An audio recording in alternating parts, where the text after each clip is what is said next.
Hello everyone, I am K. Devavani, Assistant Professor of Microbiology, working in Government Degree College for Women, Nalgonda. In this video, I am going to present a topic on antigens.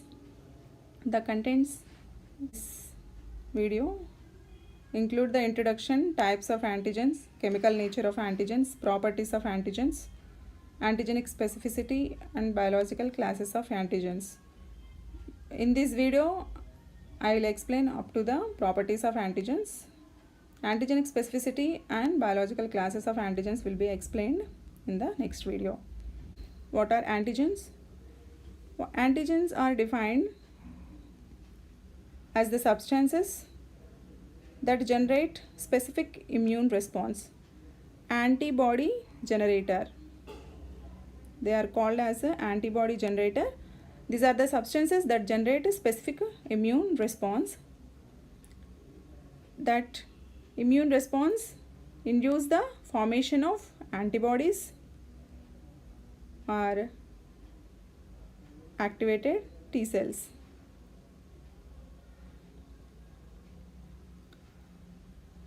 The immune response may be HMI or CMI. HMI means it is the formation of antibodies, if the CMI is the activation of T cells. Antigens are generally the proteins and the polysaccharides. Antigens are recognized by the B cell receptor that is present on the B cells and the T cell receptor that is present on the T cells. Both B cells and T cells, they recognize the antigen differently because of the presence of different recognition sites on them. Antigens are generally the microorganisms and which are non-self to the individual, either the viruses or the bacteria, parasites, etc. Next, moving on to the terms that are used interchangeably for the antigens or immunogen and the antigen.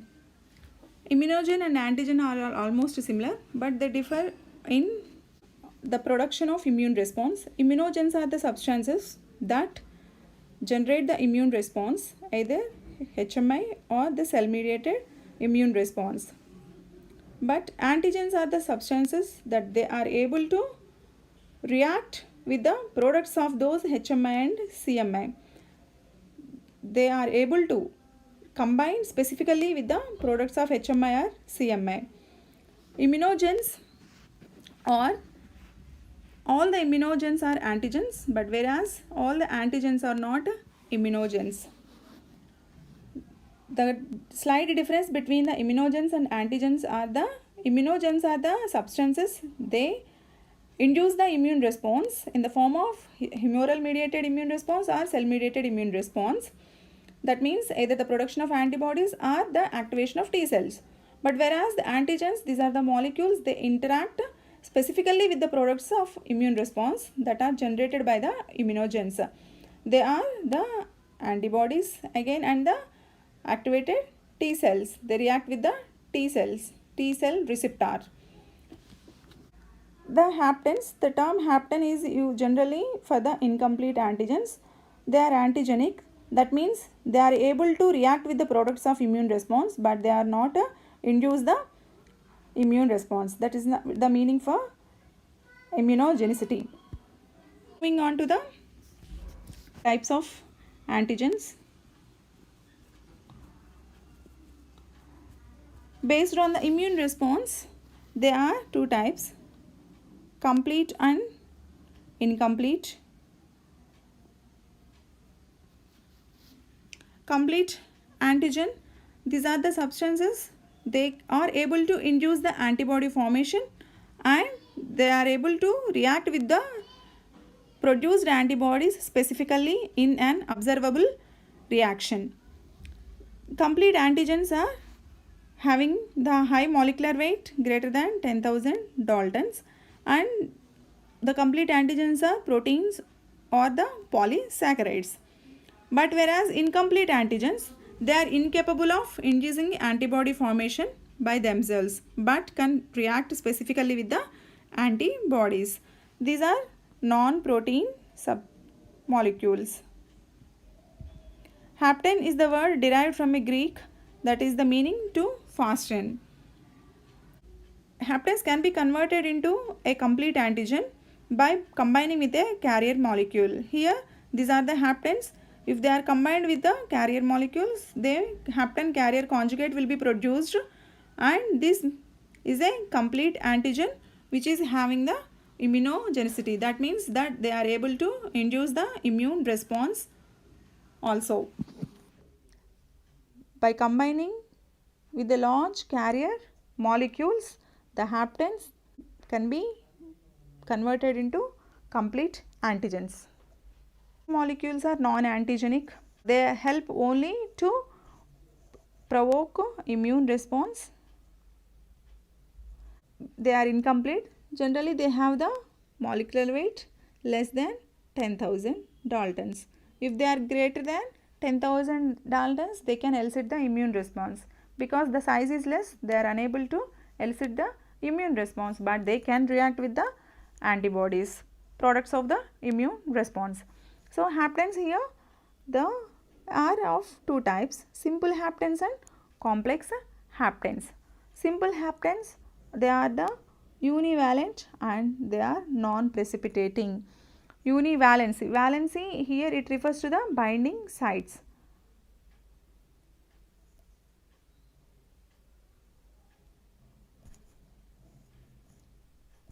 To antibody. The antibody binding combining sites here referred as in the form of univalence. Haptens are simple here because the binding sites are very less, that is only uni, it is a single one. Because of the single antibody binding site, if they bind to the antibody, they could not form a precipitate. But when it comes to the complex haptens, they are polyvalent. So, the antibody binding sites are more on the complex haptens, that leads to the precipitation. Precipitation is a type of antigen antibody reaction. Precipitation is an observable antigen antibody reaction. So, haptens here are simple and complex. Simple haptens, they are the antibody binding sites are 1 and they are non-precipitating. But whereas the complex haptens, they are polyvalent, they have the more antibody binding sites, so it can bind to the many antibodies, that leads to the precipitation. Based on the immune response, the antigens are two types, complete and incomplete antigens. Complete antigens, they can elicit the immune response and they can react with the products of the immune response. Generally, they are the proteins and polysaccharides, and the molecular weight is more than 10,000 Daltons. But whereas the incomplete antigens, they are also called as haptens. Their molecular weight is less than 10,000 and they are non-proteinaceous molecules. Hapten molecules can be converted into complete antigens by combining with a carrier molecules. These carrier molecules are non-antigenic and they provoke the immune response. Next is the epitope. This is called as a antigenic determinant.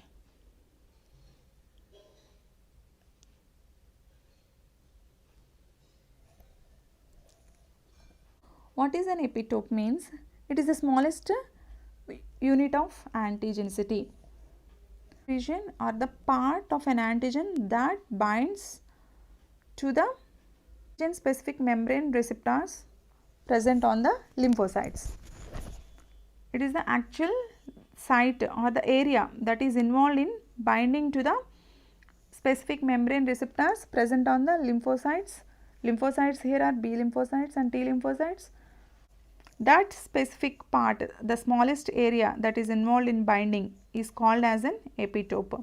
It is an immunologically active region of the immunogen or the antigen. Immunologically active means that binds to the specific membrane receptors on the lymphocytes, and that part is called, that smallest unit that is involved in binding to the membrane receptors on B cells or T cells, is called as a epitope and the antigenic determinant. Epitope usually consists of 4 to 5 amino acids. If it is a protein, If the antigen is a protein, epitope consists of usually 4 to 5 amino acids. If the antigen is a polysaccharide, it consists of either 4 to 5 monosaccharide units. This epitope has a specific chemical structure, and it also has an electrical charge, and it has a steric configuration. Having these properties of specific structure, electrical charge and steric configuration, the epitope can specifically bind to the receptors, that is complementary sites on the antibody or T cell receptor. It's kept having these properties of electrical charge, specific chemical structure and the steric configuration. It can bind to the antibody on the T cell receptor specifically. It can bind to the complementary sites that are present on the antibody and the T cell receptor. Epitope, they may be either linear.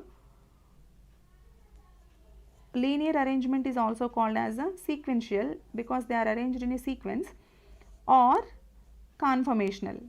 Conformational means here they are folded. Linear arrangement means it's a primary sequence. Primary sequence. This is the linear arrangement of amino acids. But discontinuous epitope. Discontinuous epitope is also called as a conformational epitope. Conformational epitope means surface residues are brought together by means of a folding. The primary sequence, it undergoes foldings, and here the surface residues are brought close to each other by means of a folding that forms a tertiary structure. Generally protein folding follows primary, secondary and tertiary structures. The tertiary configuration produced by means of folding is called as a conformational epitope. This is the conformational epitope and this is the linear epitope. So, in the linear epitope, the amino acids are arranged in sequence,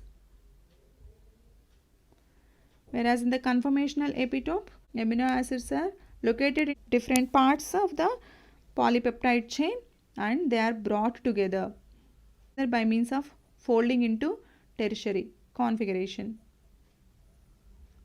Response is only two types, HMI and CMI. HMI is by means of B cells and CMI is by means of T cells. T cells recognize the linear epitope, B cells recognize the conformational epitope. T cells, they recognize the linear epitope, means the amino acids are in sequence, but the B cells recognize the folded epitope, that is in tertiary form.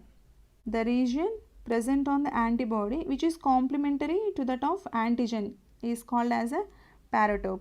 So, epitope and paratope reactions, they determine the specificity of paratope and epitope. They determine the specificity of immunological reactions. When it comes to the epitope, antigens like bacteria and viruses, they carry many epitopes. It's not a single epitope, they carry many epitopes on the surface. So, based on the number of epitopes, they are referred as a monovalent and polyvalent. Valency is the term used for the presence of antigen determinants. If the epitopes are 1, then it is a monovalent. Polyvalent means more number of epitopes are present on its surface. Generally, antibodies are bivalent because antibodies have two FAB regions. Single antibody, it can bind to two epitopes here. Antigen binding fragment means here that is the epitopes.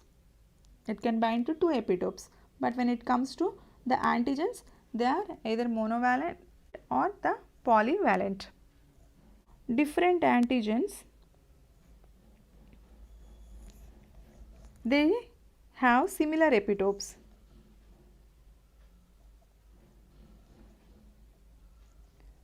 Same structure of epitopes or the similar kind of epitopes will be present on the different antigens, that leads to the cross reaction. Okay, if the similar epitopes are present on different antigens, because they share the structure, and that leads to the cross reaction. Next one is the determinants of antigenicity. The factors influencing the antigenicity. What are the factors that influence the antigenicity? The property. So, if a substance to be an antigenic means it has certain properties. That's why they are called as properties of an antigen also. So, what are those properties means? Molecular size, chemical nature, physical form, foreignness, degradability or stability or digestibility to the tissue enzymes, dose of the antigen, route of the antigen and adjuvants. Even age and genetic factors also play a role. First one is a molecular size. Antigenicity is related to the molecular size. Most of the active immunogens, they tend to have the molecular mass, that is 40,000 to 6 lakh Daltons. If the molecules having the molecular weight in this range, they are more active immunogens. They can elicit the immune response by HMI or CMI. Few examples for those substances they fall in this within this range include tetanus, toxoid, egg albumin, thyroglobulin. They are more antigenic. They are because they have the high molecular mass. But when it comes to the molecules or the substances with a low molecular weight, less than 5,000, they are not immunogenic. They are poorly antigenic. For example, of such molecules, insulin, which is less than 5,700. Low molecular weight substances, they are not antigenic. If the molecular weight is less than 5,000, we can take an example of insulin, which is having the molecular weight less than 5,700 Daltons. It is a non-antigenic protein.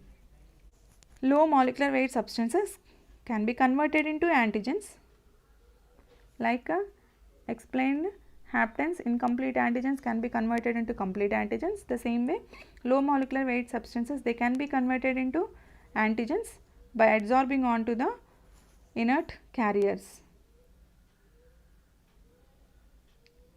By adsorbing onto the inert carriers, examples for such inert carrier molecules are bentonite.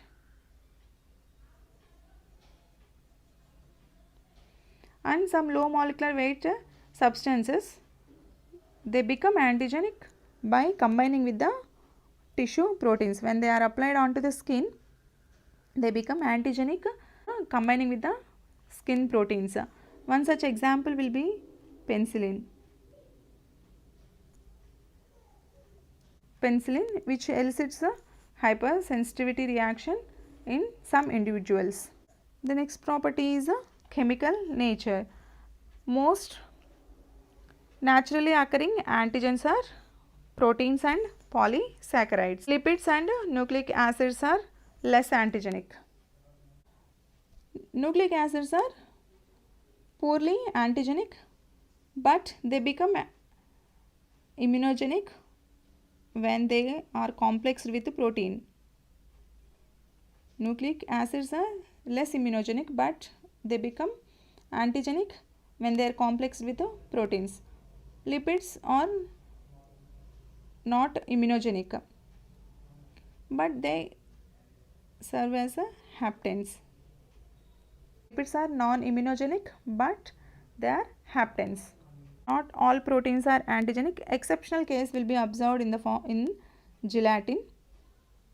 Gelatin is a protein, but it is not antigenic because of its structural instability. It is not stable structurally, that is why it is a non-immunogenic protein. Next one is a physical form. Particulate antigens are more antigenic than the soluble antigens. Particulate antigens are selectively internalized by the antigen presenting cells. That's why they are more antigenic than the soluble antigens which are present in the solution. And denatured antigens are more immunogenic than the native form. Denatured. Denatured means here the loss and structure function of a protein. They are more immunogenic than the native form. One is a foreignness. Antigen must be a foreign to the individual or to the animal to elicit immune response.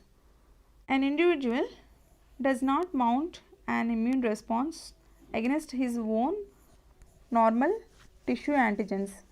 The self antigens, they are called as a self antigens. To the self antigens, the immune response is not produced. The immune system has the ability to recognize the self antigens and the non-self antigens. The non-self antigens are able to mount an immune response in the individual. It was first observed by Ehrlich. He proposed the concept of horror autotoxicus. Means it is a fear of self. Toxicus means poison. Fear of self poisoning. Antigen must be a foreign to the individual to induce an immune response. Antigenicity is also related to the degree of foreignness. Antigens from the other individuals of the same species are less antigenic than those from the other species. If the species are related, then the antigens from that species are also less antigenic. If they are not related and they are far distant in their phylogeny, antigens from the species are highly antigenic. So, the antigenicity here it is related to the degree of foreign properties, degradability or stability or the digestibility by the tissue enzymes.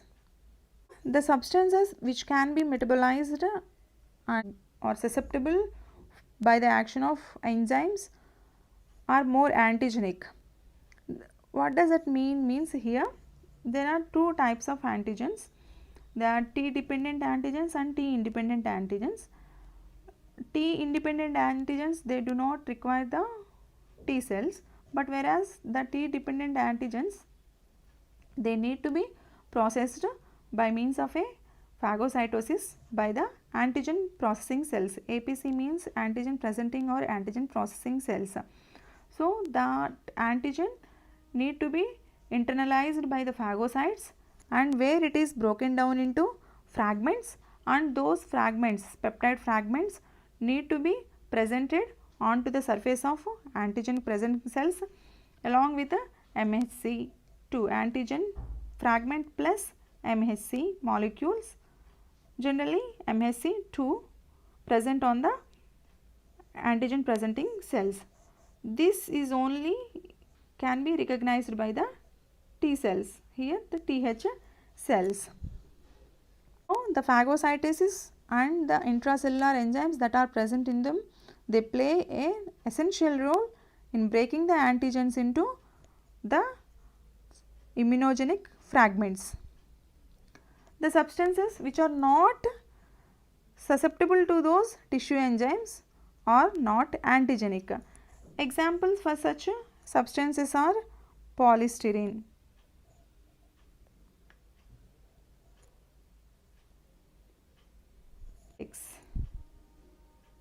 the substances which are rapidly broken down by the tissue enzymes are also not antigenic. The one here is the synthetic polypeptides.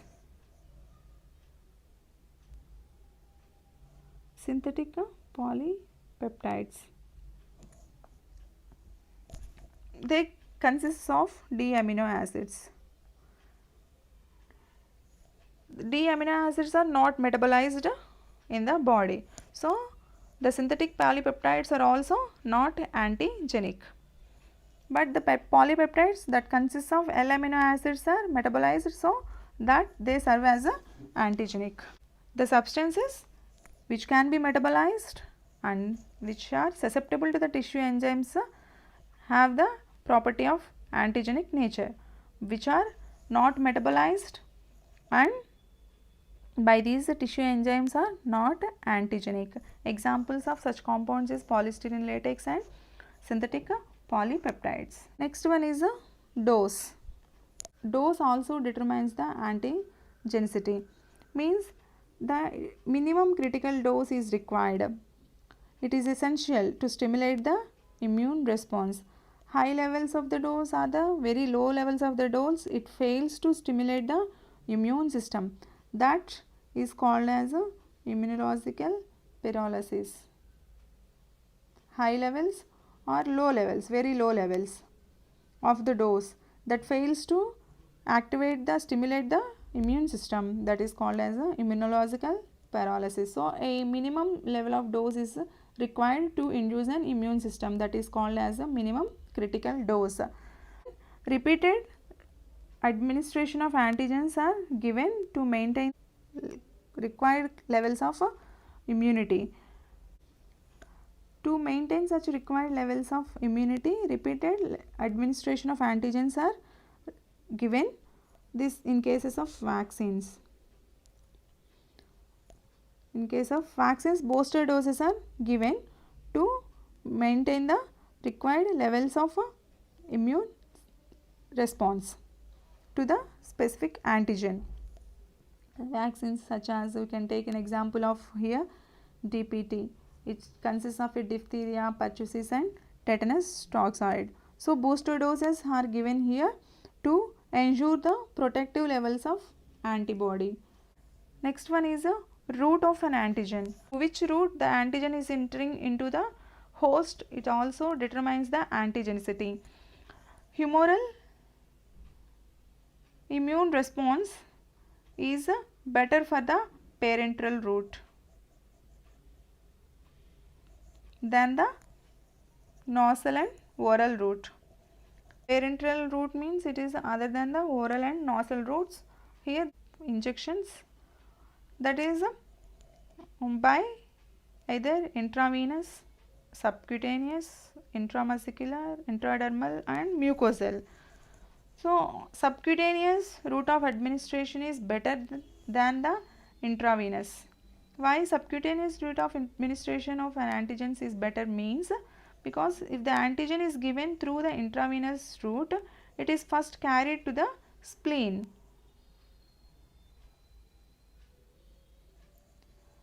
Whereas, if the antigen is given subcutaneous route, then it is moved to lymph nodes, local lymph nodes.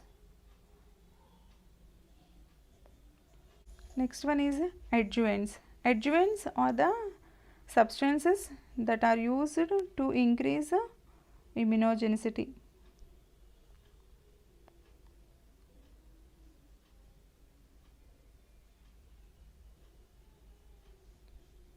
To induce immune response. So, these are the substances generally used to increase the immunogenicity, to elicit the immune response, and they are mixed with an antigen and they are injected to boost the immune system. Examples of adjuvants include alum and freons, incomplete adjuvant, water in oil emulsion. Another one is a Friend's complete adjuvant. It contains a inactivated tubercle bacilli in the water in oil emulsion. Adjuvants, they prolong the persistence of antigen at the site of injection. So, slowly they are released and they make it available for longer periods to the immune system, to induce the immune response. Water in oil emulsions, they generally prolong the persistence of antigens at the site of injection. Even the alum, it forms a precipitate with the antigen and it releases slowly and induce the immune response. Friends, complete adjuvant, it contains heat killed tubercle bacilli. In addition to the emulsifying factors.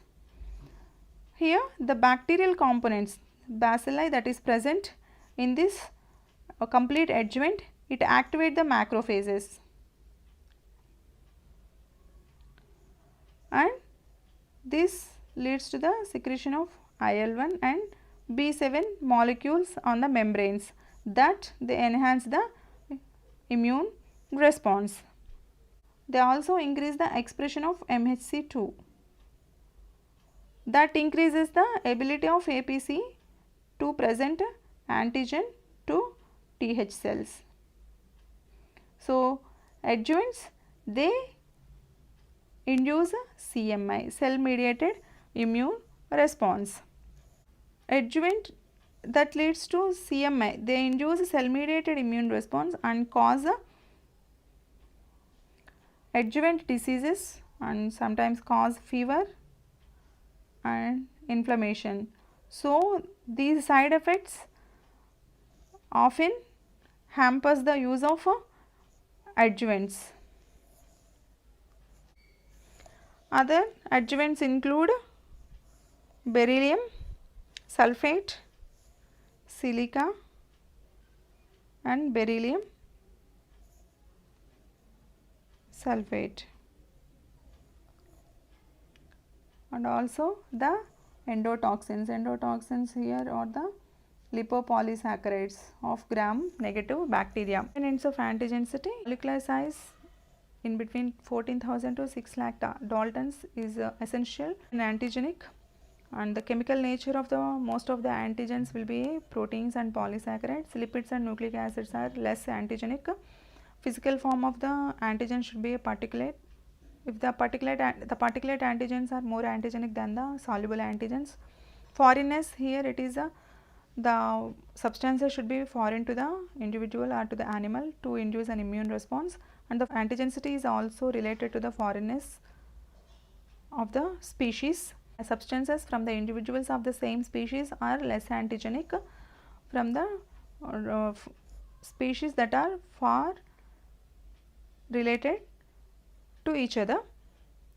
Substances which are easily digestible by the tissue enzymes and metabolized and particularly phagocytosed and internalized, degraded by the enzymes that are more antigenic than the which are stable and which are not digestible.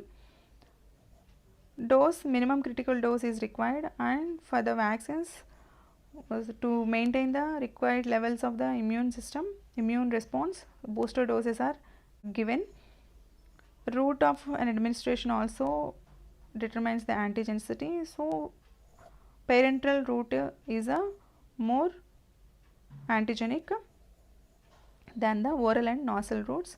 Adjuvants, here the adjuvants are the substances that increase the immunogenicity and induce the immune response. Examples of such compounds are the alum, Friend's incomplete adjuvant and Friend's complete adjuvant. Complete adjuvant contains an inactivated tubercle bacilli in addition to the emulsifying factors. Others include silica, beryllium sulfate and the lipopolysaccharides of the bacteria. In the next video, I will explain the specificity, antigenic specificity and the biological classes of antigens. Thank you for watching this video.